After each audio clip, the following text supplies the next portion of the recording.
Hello दोस्तों, स्वागत है हमारे नए वीडियो में। आज की वीडियो में हम लोग एक रोमांटिक ड्रामा मूवी को एक्सप्लेन करने वाले हैं। इस मूवी के कहानी में हम लोग एक ऐसी औरत को देखेंगे जिसकी एक खूबसूरत नौकरानी होती है। ये औरत अपने नौकरानी से काफी क्लोज होती है और ये बात इसके हस्बैंड को पसंद नहीं आती है। जब भी ये हस्बैंड वाइफ इंटीमेट होते थे वो नौकरानी इन दोनों को देखती थी। आखिर इन तीनों के बीच में कैसा रिश्ता है ये हम लोग इस वीडियो में आगे देखेंगे। तो चलिए इस मूवी को शुरू करते हैं। मूवी के स्टार्टिंग में हम लोग सोफिया को देखते हैं। सोफिया ईवा नाम की औरत के यहाँ एक नौकरानी का काम करती थी। वो ईवा की बेहद खास नौकरानी थी। ईवा जहाँ भी जाती सोफिया भी उसके साथ जाती थी। कहने को तो ईवा सोफिया की नौकरानी थी, लेकिन दोनों के बीच में बहनों की तरह प्यार था। सोफिया ईवा के हर काम को किया करती थी। वो उसके खाने पीने से लेकर उसके नहाने तक का इंतजाम करती थी। सोफिया ईवा के इतने करीब थी कि ये बात ईवा के हस्बैंड जोश को पसंद नहीं आती है। कभी कभी जब ईवा और जोश नींद में होते थे तब अचानक सोफिया उनके कमरे में आकर अपना काम करने लगती थी। इसलिए सोफिया को लेकर अक्सर ही ईवा और जोश के बीच में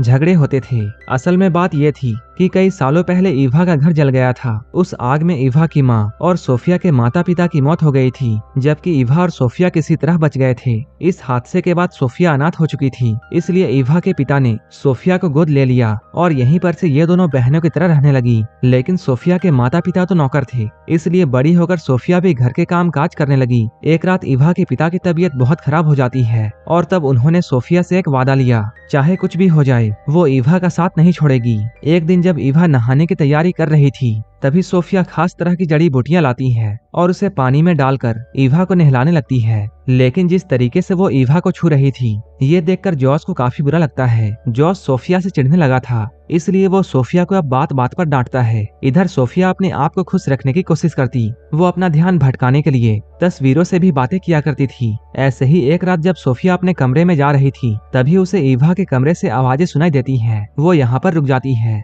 इन आवाजों को सुनकर सोफिया ये समझ जाती है जोस ईवा के साथ में इंटीमेट हो रहा है। उन दोनों की आती हुई गर्म आवाजों को सुनकर सोफिया के अंदर भी तूफान मच जाता है। इसके बाद वो जल्दी से अपने कमरे में आती है और अपने सारे कपड़े उतारकर आईने में अपने आप को देखकर सेटिस्फाई करने में लग जाती है। अगली सुबह जब सोफिया बाजार में जाती है तब यहाँ उसे स्टीव नाम का एक आदमी मिलता है। स्टीव सोफिया को अच्छा लगता था और वो हमेशा स्टीव से ही सब्जियां लेती थी, लेकिन वो जैसे ही स्टीव को देखती थी वो काफी घबरा जाती थी। सोफिया जब बाजार से आती है तब वो पूरे घर की साफ सफाई करती है और फिर खाना बनाने में लग जाती है, क्योंकि आज इनके घर में कुछ मेहमान आने वाले थे। अभी सोफिया घर के कामों को कर ही रही थी तभी उसे ये बात मालूम चलती है कि जोस एक नई नौकरानी रखने वाला है। इस बात को सुनकर सोफिया काफी परेशान हो जाती है, क्योंकि वो ईवा से दूर नहीं जाना चाहती है। इसलिए वो अब और भी अच्छे से काम करने लग जाती है। जल्द ही घर में मेहमान आ जाते हैं। इनके मेहमान नॉर्मन और उसकी बीवी जेनिफर होते हैं। नॉर्मन को यहाँ देखकर सोफिया चौंक जाती है, क्योंकि एक समय ऐसा था जब नॉर्मन सोफिया से प्यार करता था और सोफिया भी नॉर्मन को पसंद करती थी, लेकिन ईवा ने उससे नॉर्मन को छीन लिया था।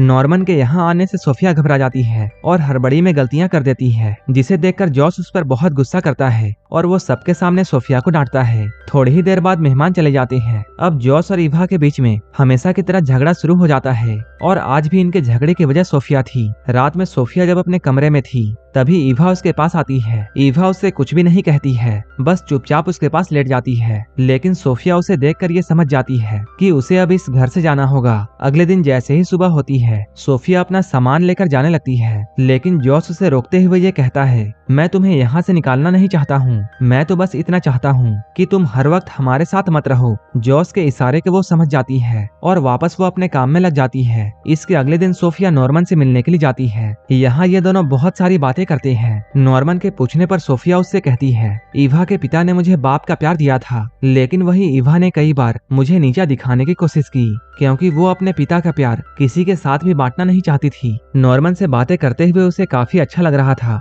लेकिन तभी ईवा उसके पास आकर उसे अपने साथ चलने के लिए कहती है। ईवा उसे जॉस के स्टूडियो में लेकर जाती है। यहाँ पर उन्हें एक छुपा हुआ बच्चा मिलता है जो कि जॉस की बनाई हुई मूर्तियों में छुपा हुआ था। असल में शादी के इतने सालों बाद भी ईवा अब तक मां नहीं बन पाई थी, इसलिए ईवा इस बच्चे को अपना बच्चा समझकर अपने साथ घर ले आती है। जब ईवा उस बच्चे को नहलाना चाहती थी तब वो बच्चा काफी उछल कूद करता है। ईवा के बाद जब सोफिया उसे नहलाने का ट्राई करती है तब वो आराम से उसके पास आता है। इसके बाद जॉस एक डॉक्टर को बुलाता है। बच्चे को अच्छी तरह चेक करने के बाद डॉक्टर इन लोगों को ये बताता है ये बच्चा बिल्कुल ठीक है, लेकिन इसका शरीर कुछ ज्यादा ही फ्लेक्सिबल है। इधर ईवा उसके शैतानियों से परेशान हो चुकी थी, लेकिन जॉस और सोफिया उस बच्चे की काबिलियत पहचान गए थे। एक रात ये लोग उस बच्चे को लेकर एक मेले में जाते हैं। जब ये लोग मेला घूमकर घर में फिर से आते हैं, तब इन्हें दरवाजे पर एक जादूगर मिलता है। उस जादूगर के देखने से पहले ही वो बच्चा कहीं छिप जाता है। जॉस के कहने पर सोफिया उस जादूगर के लिए खाने का इंतजाम करती है। खाना खाते हुए जादूगर ये बताता है मेरे सहायक की मौत हो गई है और अब उसका बेटा विली ही मेरा वारिस है। इस जादूगर की बातों से ये लोग समझ जाते हैं जो बच्चा उनके घर में है वही विली है। अब जादूगर अपने जादू का कमाल इन सभी को दिखाता है ताकि ये लोग डरकर विली को वापस कर दे, लेकिन जादूगर के लाख कोशिशों के बाद भी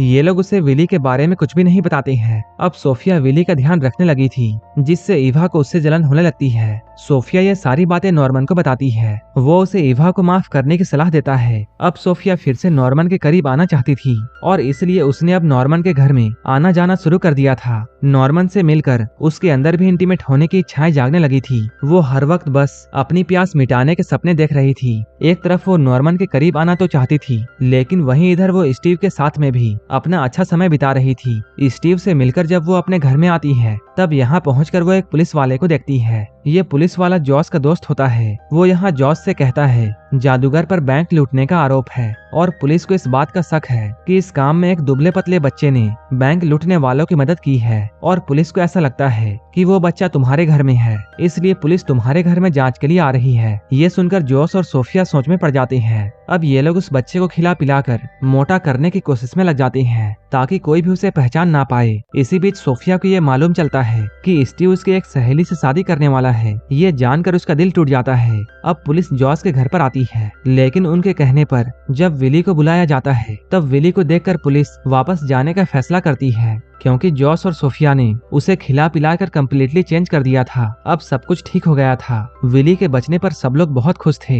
विली खुश होकर इधर उधर कूदने लगता है और सोफिया उसे पकड़ने के लिए उसके पीछे पीछे भागती है। इसी बीच उसकी नजर ईवा और नॉर्मन पर जाती है, जो एक दूसरे के गले लगे हुए थे। उन दोनों को एक साथ देखकर सोफिया का दिल फिर से टूट जाता है। वो उदास होकर बाजार की ओर जाने लगती है, लेकिन तभी स्टीव उसके पास में आकर ये कहता है मैं सिर्फ तुमसे प्यार करता हूँ और अगर तुम हाँ कहो तब हम लोग शादी करके किसी दूसरे शहर में चले जाएंगे। वो स्टीव से शादी तो करना चाहती थी, लेकिन वो ईवा को भी छोड़ना नहीं चाहती है, इसलिए सोफिया उसे मना कर देती है। इसके काफी दिनों के बाद जॉस अपने घर में एक पार्टी देता है, जिसमें वो और ईवा सभी के सामने विली को गोद लेने वाले थे। ये देखकर पार्टी में आए सभी लोग ईवा की तारीफ करने लगते हैं, क्योंकि उसके पिता कायल ने भी सोफिया को गोद लेकर उसकी परवरिश की थी। लेकिन आज पहली बार सोफिया को ईवा के तारीफ से गुस्सा आ रहा था। वो यहाँ पर जॉस को ईवा और नॉर्मन के रिश्ते के बारे में बताना चाहती थी। जैसे ही उसे ये मौका मिलता है, वो सभी के सामने ये बात बोल देती है। वो जॉस से कहती है जिस नॉर्मन को तुम अपना दोस्त कहते हो वो तुम्हारी वाइफ का आशिक है और वो दोनों आज भी इंटीमेट हुए थे। सोफिया की इन बातों को सुनकर नॉर्मन की वाइफ को अचानक दौरा पड़ जाता है। तभी सोफिया भागकर घर में आ जाती है। घर के अंदर आकर वो अपना सामान बांधने लगती है ताकि वो यहाँ से कहीं दूर जा सके। सोफिया को अब ऐसा लगने लगा था कि वो जिससे भी प्यार करती है, ईवा उसे उससे छीन लेती है। तभी ईवा भी यहाँ पर पहुँच जाती है। ईवा काफी गुस्से में होती है। वो सोफिया से कहती है मैं माँ बनने वाली हूँ, ये सब नॉर्मन के प्रार्थना की वजह से हुआ है और इसलिए मैंने खुश होकर उसे आज गले से लगाया था। ईवा के इन बातों को सुनकर सोफिया को ये एहसास होता है कि उससे बहुत बड़ी गलती हो गई है और ईवा ने कभी भी उसे नफरत नहीं की थी, बल्कि ये सब तो सिर्फ उसका वहम था। जल्द ही इन दोनों के बीच की गलत फहमियां दूर हो जाती हैं, लेकिन तभी उन्हें यह पता चलता है कि घर में आग लग गई है। सोफिया इसके लिए खुद को जिम्मेदार मानती है, लेकिन जल्द ही वो खुद को संभालते हुए अपनी और ईवा की जान बचाती है। आखिर में ईवा के कहने पर सोफिया स्टीव से शादी कर लेती है और अब दोनों अपने परिवार के साथ में खुशी खुशी रहने लगते हैं और यहीं पर ये मूवी खत्म हो जाती है। ऐसे ही मूवीज के लिए आप हमें टेलीग्राम और इंस्टाग्राम पर फॉलो कर सकते हैं, जिसका लिंक डिस्क्रिप्शन में दिया हुआ है। और मूवी अच्छी लगी हो तब एक लाइक जरूर कर देना और ऐसे ही वीडियोस के लिए मेरे चैनल को जरूर सब्सक्राइब कर लेना। तो मिलते हैं हमारे नेक्स्ट वीडियो में।